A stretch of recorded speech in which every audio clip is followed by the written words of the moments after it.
Resumão da terceira rodada da Libertadores da América 2026. Então já deixa o like e se inscreve no canal e bora pros jogos de terça. Lanús e LDU. O primeiro tempo foi equilibrado, com muita disputa física e poucas chances claras. A LDU tentou controlar a posse, enquanto o Lanús apostou em transições rápidas e na pressão em casa. O duelo ficou truncado, com vários cartões e muita intensidade no meio-campo.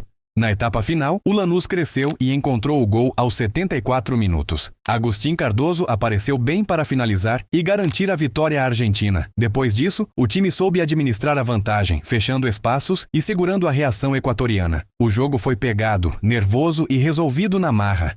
Libertad Del Valle. O grande nome da partida foi Carlos Gonzalez, que simplesmente marcou os 3 gols da equipe equatoriana e decidiu o confronto. O Del Valle abriu o placar aos 32 minutos do primeiro tempo, com Carlos Gonzalez aproveitando o cruzamento e cabeceando para o fundo da rede. O Libertad respondeu rápido e empatou aos 37 minutos, com Lorenzo Melgarejo finalizando com precisão. Na volta do intervalo, o Del Valle voltou melhor e marcou aos 50 minutos, novamente com Carlos Gonzalez. Pouco depois, aos 64 minutos, ele completou o hat-trick e colocou 3-1 no placar. O Libertad ainda tentou reagir e diminuiu aos 84 minutos, quando Lorenzo Melgarejo converteu cobrança de pênalti. Os minutos finais foram de pressão, mas o Del Valle segurou a vantagem e saiu com 3 pontos valiosos fora de casa. UCV e Rosário Central, em uma atuação sólida da equipe argentina. O primeiro gol saiu aos 36 minutos, com Ignacio Ovaldo. Já na segunda etapa, Di Maria fez de pênalti. Já nos acréscimos, Enzo Copete fechou a conta aos 93 minutos, sacramentando a vitória fora de casa. O Rosário controlou o jogo com maturidade e eficiência, garantindo um resultado importante na fase de grupos. Cruzeiro e Boca Juniors fizeram um jogo muito disputado e equilibrado no Mineirão. O Boca tentou travar o ritmo com faltas, mas tudo mudou aos 45+2, quando Adam Bareiro foi expulso. Com um jogador a mais, o Cruzeiro cresceu no segundo tempo e chegou ao gol da vitória aos 82 minutos, com Nézer Villarreal, após jogada de Matheus Pereira e Caio Jorge. No fim, ainda houve confusão entre os jogadores, encerrando uma partida tensa e decisiva. O Tolima venceu o Coquimbo Unido por 3-0 em casa, em uma atuação forte no segundo tempo. Depois de um primeiro tempo equilibrado e sem gols, os colombianos cresceram após o intervalo e dominaram a partida. Aos 58 minutos, Sebastián Guzmán abriu o placar de pênalti. Aos 65, Luiz Sandoval ampliou após boa jogada coletiva. Já aos 77, Gerson Gonzalez fechou a conta em um contra-ataque, garantindo a goleada. O Sporting Cristal venceu o Júnior Barranquilla por 2-0. O jogo ganhou um rumo importante aos 21 minutos, quando J. Penha, do Júnior, foi expulso, deixando os colombianos com 1 a menos. Aproveitando a vantagem, os peruanos cresceram na partida e abriram o placar aos 52 minutos, com Santiago Gonzalez. O Sporting controlou as ações no restante do confronto e confirmou a vitória nos acréscimos. Aos 90+1, Catriel Cabelos marcou o segundo gol e selou o triunfo da equipe peruana, que conquistou 3 pontos valiosos na competição. Já na quarta-feira, o CA Platense venceu o Santa Fé por 2-1 em um duelo intenso. O primeiro tempo terminou sem gols, mas com muita disputa e revisão do VAR aos 20 minutos. Apesar da tensão, ninguém foi expulso. Na segunda etapa, Tomás Nazif abriu o placar aos 57 minutos e Mateu Mendia ampliou aos 63. O Santa Fé ainda reagiu nos acréscimos, com Franco Fagundes marcando aos 90+4, mas já era tarde. Vitória importante do Platense, que segurou a pressão e garantiu os 3 pontos. O Mirassol fez o dever de casa e venceu o Always Ready por 2-0 em uma partida cheia de intensidade. Logo aos 10 minutos, Eduardo abriu o placar após assistência de Alisson, colocando o time paulista em vantagem cedo. O Mirassol ainda chegou a marcar novamente no primeiro tempo, mas o gol foi anulado por impedimento após revisão do VAR. Na segunda etapa, o jogo ganhou tensão. Aos 73 minutos, João Victor foi expulso com cartão vermelho direto, deixando o Mirassol com 1 a menos. Mesmo assim, o time não recuou e matou o jogo aos 79 minutos, quando Alisson balançou as redes e decretou a vitória. Resultado gigante do Mirassol, que mostrou força mesmo em desvantagem numérica e segue vivo na briga pela classificação. A Universidade Católica foi cirúrgica e venceu o Barcelona SC por 2-1 fora de casa. Aos 17 minutos, Fernando Zampedri abriu o placar e aos 22, Clemente Montes ampliou, deixando os equatorianos pressionados. O Barcelona reagiu aos 79, com Milton Celes diminuindo e incendiando a reta final, mas não conseguiu evitar a derrota. Jogo tranquilo com poucos cartões e faltas, e os chilenos saíram com um resultado enorme na briga pela classificação. Em La Plata, Estudiantes e Flamengo fizeram um duelo quente e equilibrado, terminando em 1-1.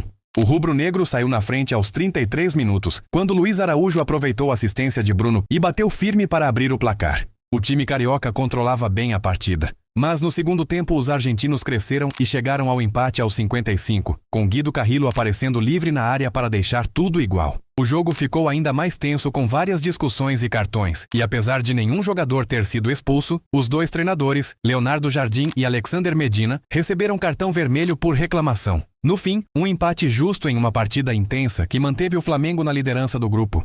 Cerro Porteño e Palmeiras empataram em 1-1 em um jogo equilibrado. O Verdão saiu na frente aos 33 minutos, com João Arias completando o cruzamento de Alan Elias. Quando parecia encaminhar a vitória, sofreu o empate aos 71, em lance de Juan Iturbe que terminou em gol contra de Carlos Miguel. O Palmeiras ainda pressionou no fim, mas não conseguiu voltar à frente. No Monumental de Lima, o Universitário venceu o Nacional por 4-2 em um duelo cheio de emoção. O Nacional abriu o placar aos 14 minutos, com Maxi Gomes convertendo pênalti após revisão do VAR. O jogo ganhou um rumo decisivo aos 35, quando Lucas Rodrigues recebeu o segundo amarelo e foi expulso, deixando os uruguaios com um jogador a menos. Aproveitando a superioridade, o Universitário empatou aos 40 minutos, com Caim Fara finalizando após boa jogada de Jairo Concha. Na volta do intervalo, aos 46, Alex Valera virou a partida para os peruanos. O Nacional ainda encontrou forças para reagir e empatou aos 71, com Maximiliano Silveira, mas a reta final foi dominada pelo Universitário. Lisandro Alzugaray marcou aos 81 para recolocar os donos da casa na frente, e José Carabali decretou a vitória aos 90+1. Um confronto intenso, com 6 gols e uma expulsão decisiva no rumo da partida. Na altitude de La Paz, o Bolívar começou avassalador e abriu o placar logo aos 5 minutos, quando Robson Mateus apareceu livre na área após cruzamento de José Sagredo e bateu de primeira para fazer 1-0. O Fluminense tentou reagir, mas sofreu com a pressão e com o desgaste físico. A situação ficou ainda pior aos 47 minutos, quando Bernal recebeu o segundo amarelo por reclamação e acabou expulso, deixando o tricolor com 1 a menos. Aproveitando a vantagem numérica, o Bolívar matou o jogo aos 61 minutos. Novamente, Robson Mateus, dessa vez de cabeça, marcou o segundo e fechou a vitória por 2-0. O Fluminense ainda chegou a balançar as redes no fim, mas o gol foi anulado por impedimento. O Independiente Rivadavia atropelou o Laguaira por 4-1 e assumiu a liderança isolada do grupo com uma atuação dominante em Mendoza. O placar foi aberto aos 27 minutos, quando Alex Arce apareceu bem na área para fazer o primeiro. O Laguaira reagiu rápido e empatou aos 32, com Guilhermo Ortiz. Mas ainda antes do intervalo, o time argentino retomou o controle. Aos 45, Sebastián Villa converteu pênalti e colocou os donos da casa novamente na frente. Logo depois, aos 47, Alex Arce marcou mais um e levou o jogo para o intervalo em 3-1. No segundo tempo, o artilheiro voltou a brilhar e fechou sua atuação com um hat-trick aos 64 minutos, decretando o 4-1. O Corinthians venceu o Peñarol por 2-0 e dominou a partida do início ao fim. Aos 11 minutos, Gustavo Henrique abriu o placar após cobrança de falta de Rodrigo Garro. O segundo veio aos 24, com Jesse Lingard completando a assistência de Yuri Alberto. No restante do jogo, o Timão controlou as ações e não sofreu grandes sustos, e a vitória manteve o Corinthians firme na liderança do grupo. Em um jogo equilibrado e muito disputado, o Independiente Medellín venceu o Cusco FC por 1-0. Após um duelo travado, Francisco Fidrizevski marcou o gol da vitória aos 87 minutos. O Cusco tentou reagir, mas não havia mais tempo, e não conseguiu evitar a derrota. E assim está os grupos após a terceira rodada. É aqui eu me despeço de vocês, falou, fui e tchau.